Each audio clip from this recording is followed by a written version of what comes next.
Hello, everyone, and welcome back to Refill with Preach Sista.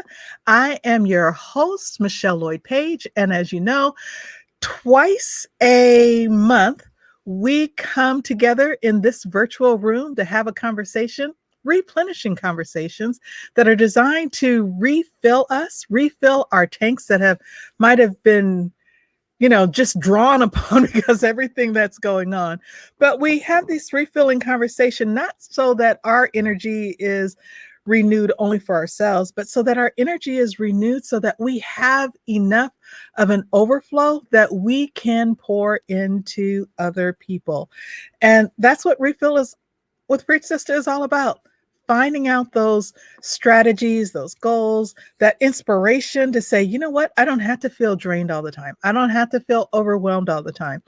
And there's other people who might have been in this situation who've been through this and they can give us advice too. And so twice a month, I invite someone into the room with me, our virtual studio, to have a conversation about, how do we refill? Today, I am super excited to bring one of my dear friends into the studio with me. You see her picture right there, but we're going to bring her in live. And this is my good friend, the other Michelle, the Reverend Michelle D. Williams. Michelle, thank you so much for being here with us today. I know you have a lot that is going on, so I'm appreciative that you can stop by and have this conversation with us. I wonder if you would be willing to share just a little bit with our audience who you are. Sure. Thank you for having me, Michelle, my name twin. It is good to be with you all today. I am a worshiper first and foremost. I'm a former seminary dean and a diversity practitioner. Been ordained since I was 23. I like to tell people I came out of my mother's womb singing in a choir. That's a whole lot of other people. That's Yes. if you were singing in a choir. Yeah, you know, figuratively. Um, but just to say that I've been in church my whole life, and it wasn't until I was maybe 12 or 13 that I start to figure out how to live biculturally because we moved a lot. My dad was a Kmart manager and then district manager, and so we always found ourselves living in a place that was predominantly white or Caucasian, and we were one of the only families. But my mom always found a black church, a Pentecostal black church, in the city that we drove to. So on our weekends, we were kind of embedded and embraced by our culture, and then we went back Monday through Friday, and so that experience really shaped who I am today as a bridge person. It really it was formative in terms of who I am today. So that's a Wow. little bit about me. That's good to know. That's good to know. I I didn't know you sang, so that's we're gonna Mm. have to catch up sometime. I'm not gonna ask you Yes. to sing now, but one of our get-togethers, we're gonna have to hear something because Thank you you. might be able to sing, but this name twin can't sing. So, well, Michelle, you have a lot going on, right? But I wonder, as you are looking at the different things that you do, what are some of the joys, the challenges, and just life balance, right? Because I know that sometimes in your consulting work that you do, you're out on the West Coast, you live Mhm, in the Midwest, mhm, and you, mhm. at least before COVID, are one traveling sister. So, Yes. how do you maintain some of those balances, or what are some of the joys that you have, or some of the challenges that you experience?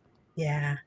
So, one of the joys of this current season is that I am able to shape my own schedule, right? Mm, I don't have to punch a clock. I don't have to go in. As difficult as COVID has been, it's been a blessing in terms of working remotely and being able to kind of do your own thing at your own time and on your own schedule. And so even before COVID hit, I was doing some of that with consulting. And it's so different than being in an academic environment. Oh, yeah. And it's so that's been a blessing because I'm an introvert, and I appreciate being able to work in solitude and then come out when I need to and prepare myself to interact with people. All of that is important. Um, so that's one of the blessings. One of the challenges in this particular season of life is just trusting God fiscally, and figuring out how to sell myself. I've never had to um, market my services and goods. I've always had a steady traditional job where skills would speak for you when you got into that space, or your title would help you. Mhm. But trying to solicit and grind for clients is very it's not my personality, and so that's been interesting. What um what was it? Because that's something that scares me, right? So the yes. reason I'm not in full-time consulting, and that I admire you so much, because you're doing this work, but that asking people, "Hey, do you need my services?" or telling people about what I do. So what was it that helped you to Mhm. get over that barrier? So I'm not over it.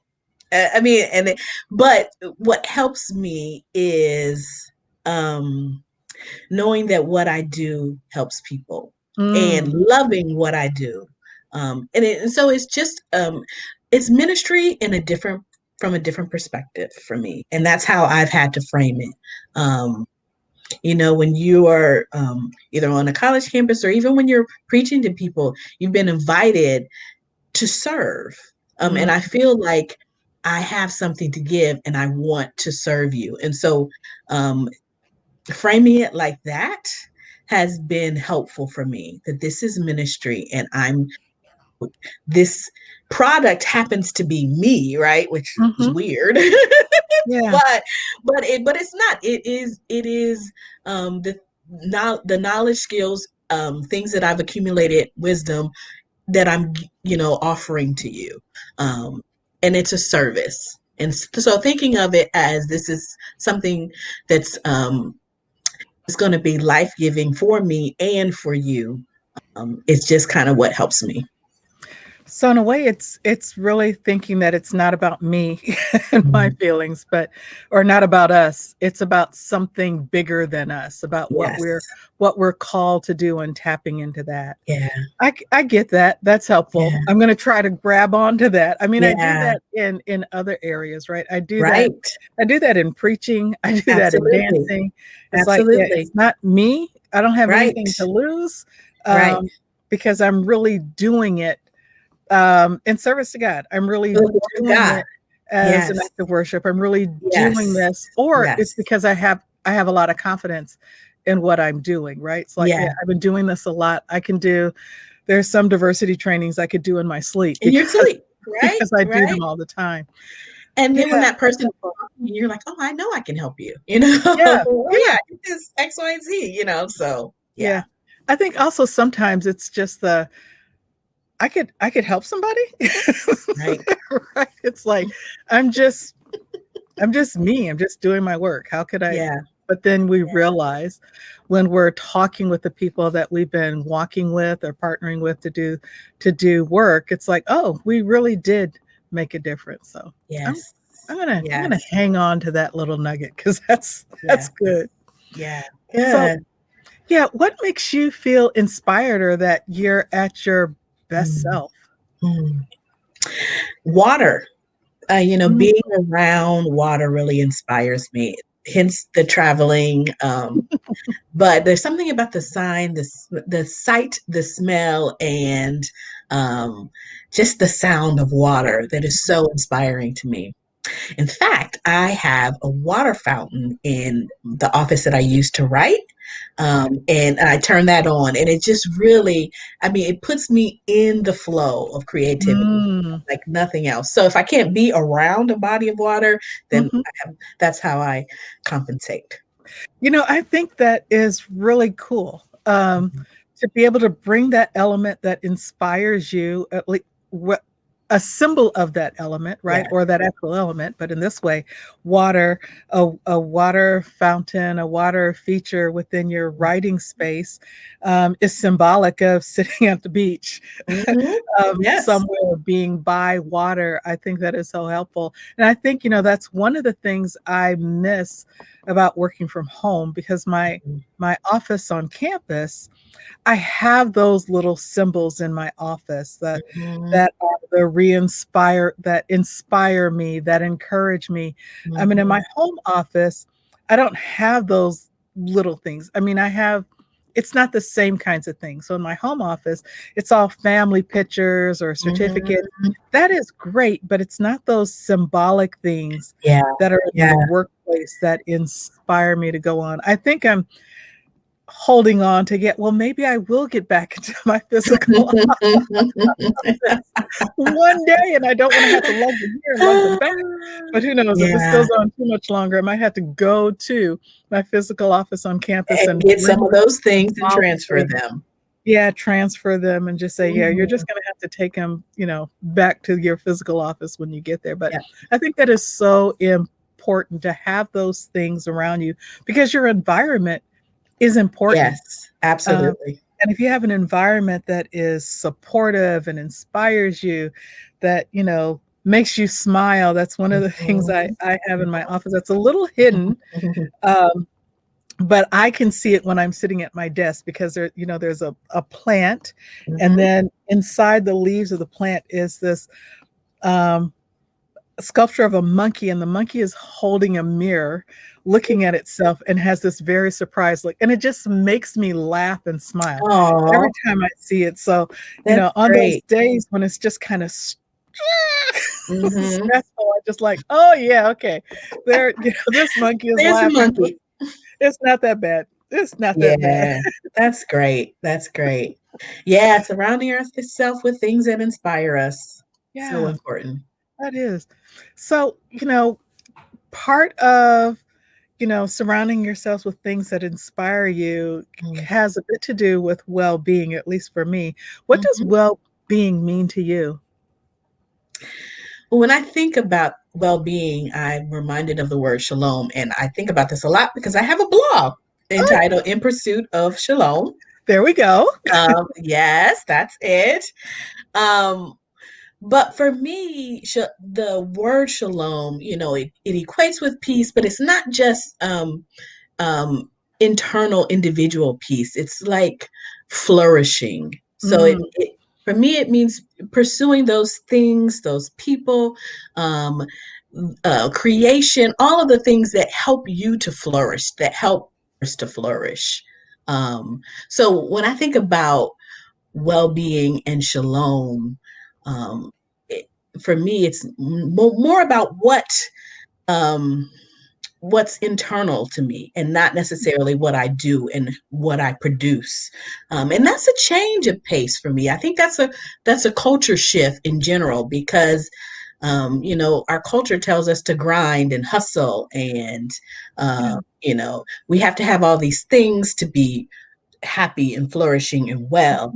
And for me, I found that rest and reflection and nature and you know worship, those are the things that really cause me to flourish, those Mm, internal things, those moments when I'm with God, um, and I'm thinking about who he is and how he loves me.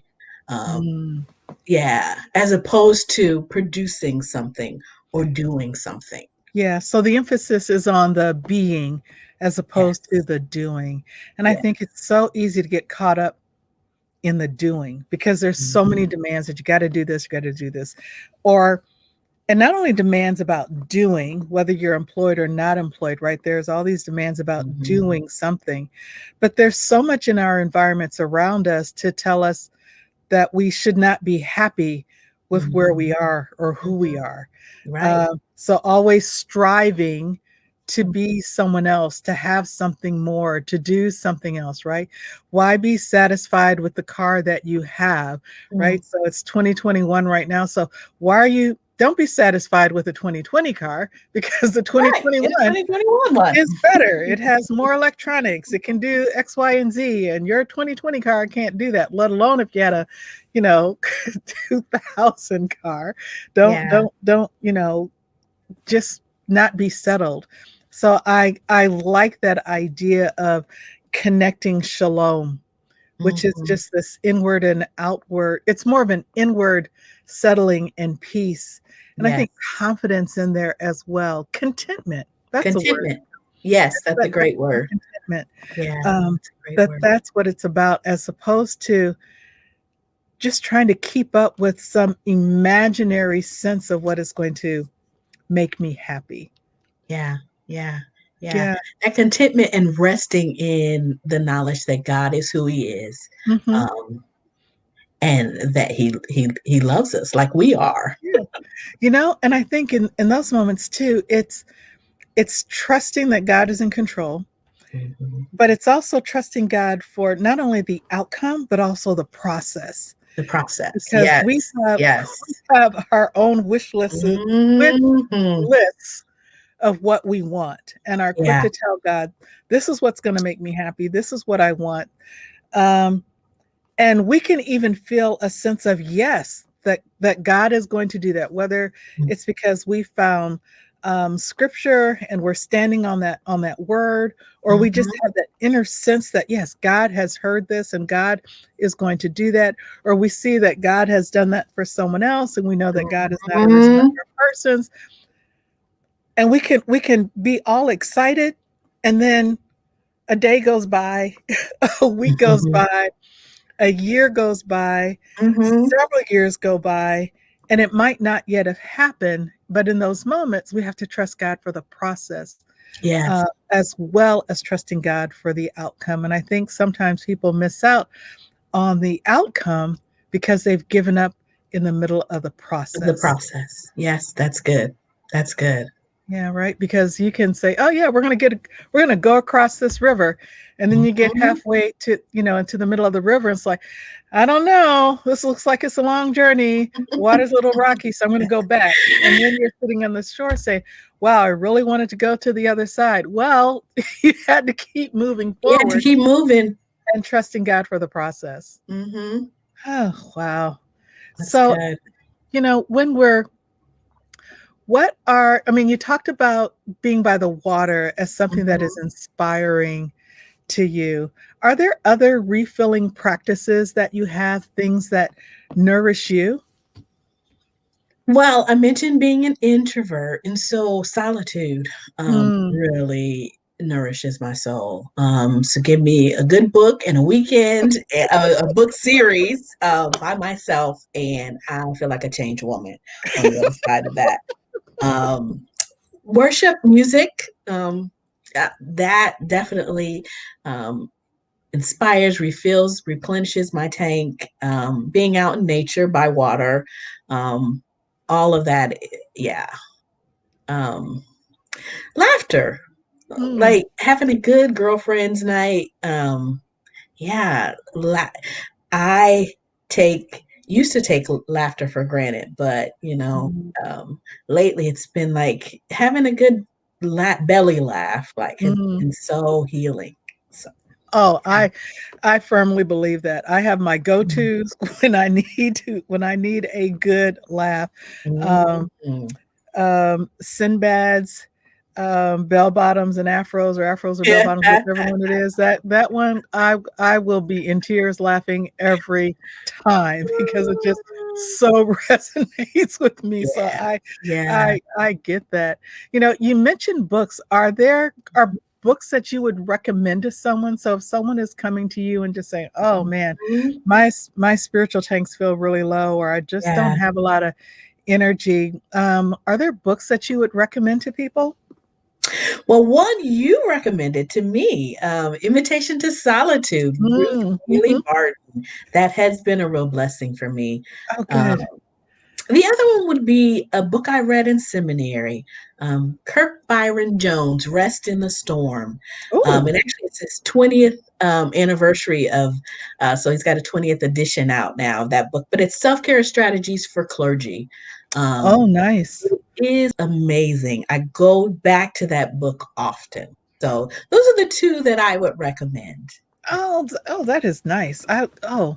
Yeah, Rest in the Storm. Yeah, you have to get that one. Yeah, It is. I think I'm gonna have to get that one.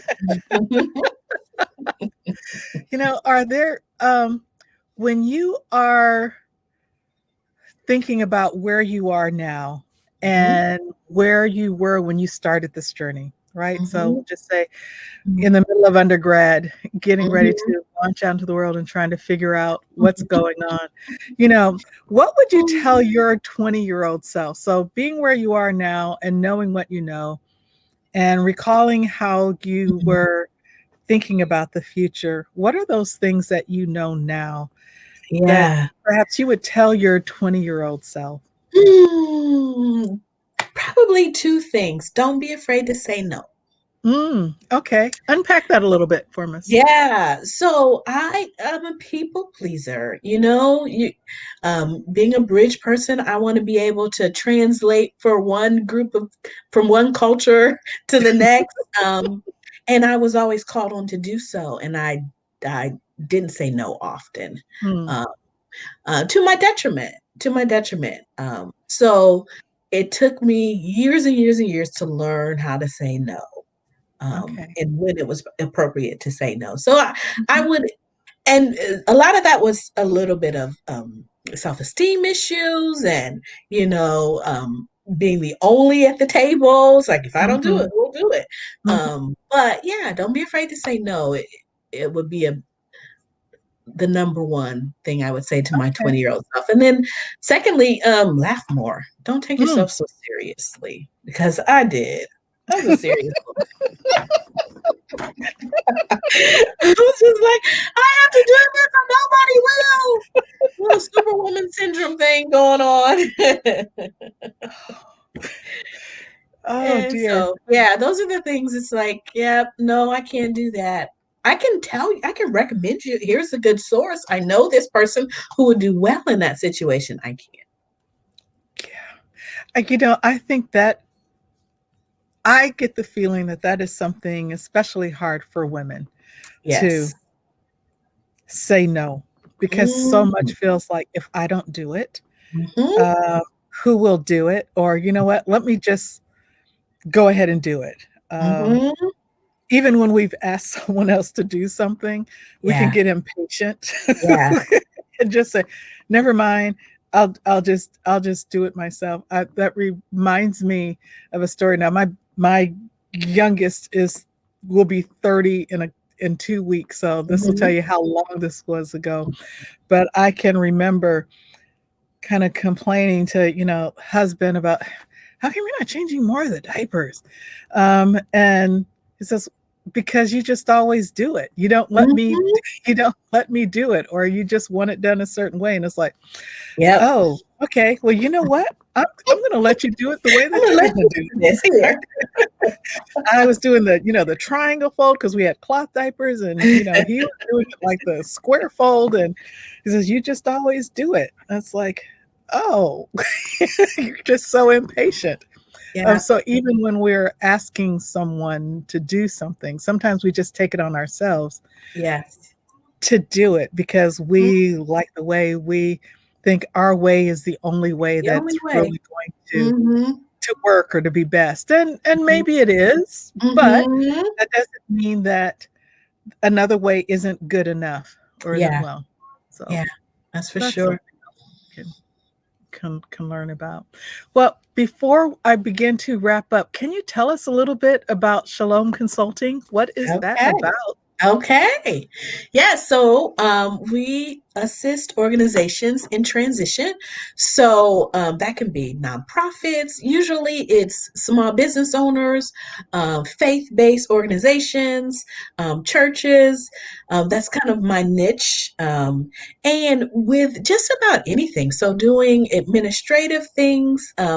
If a church needs an interim pastor, I have connections and friends and, people who we can plug in. Lots of project management, so strategizing, succession planning.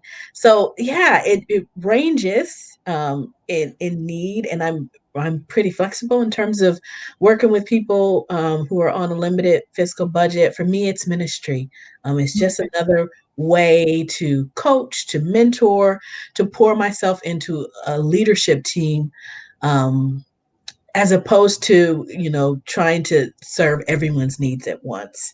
I figured out that I work best when I am with a small leadership team, Mhm. strategizing, and allowing people to, that effect to kind of trickle down. So, Okay. um, yeah, that's what Shalom Consulting is, and And how we're can people working with reach a you? couple. I'm sorry. Go ahead. Oh, and how can people reach you? Oh, yes. In pursuit of shalom.com. That is Mhm. the website. There is a tab that's specific to Shalom Consulting, and all of the details are on there. All right. Yes. Yes, yes, yes. And I do what I appreciate is that they're the multiple services that you offer, right? So Mhm, whether it can be some administrative things, it could be doing diversity work, it just be change management process. mhm.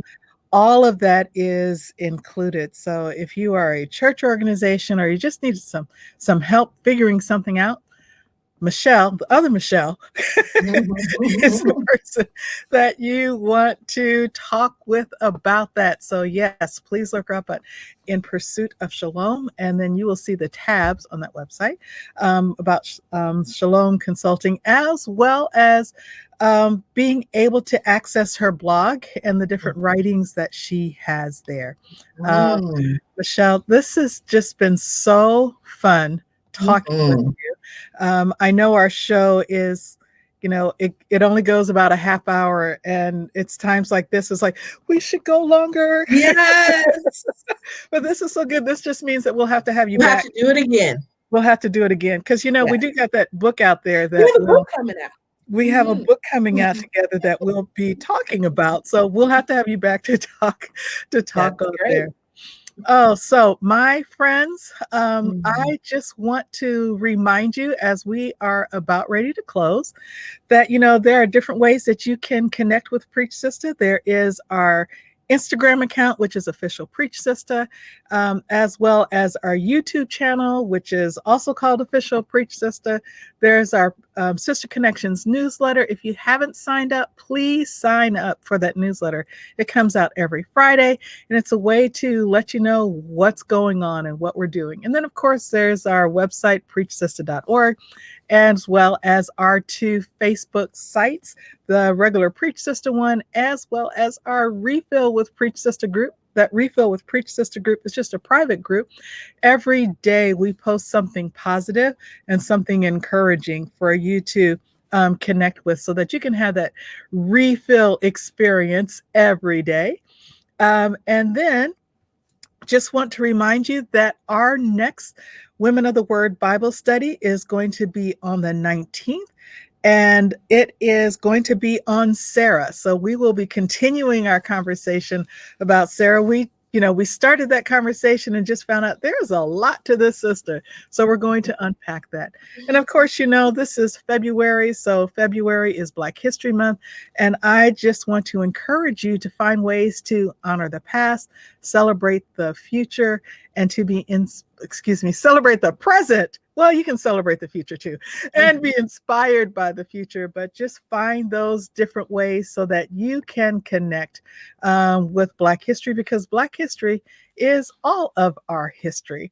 And Right. then, almost ready to wrap up, just want to remind you that refilling is something that we don't just think about. Refilling is something that we do, and there are several refill restorative practices that we encourage you to participate in. Choose something that's will fill you up. We know that not everything fills everybody up, but for us, the ones that we have set out is living joyfully, centering routinely, hydrating fully, eating mindfully, exercising consistently, and resting frequently and connecting intentionally.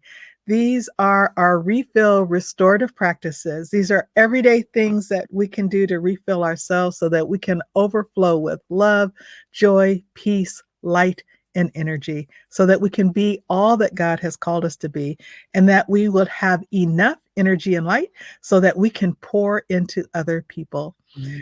This has been Refill with Preach Sista.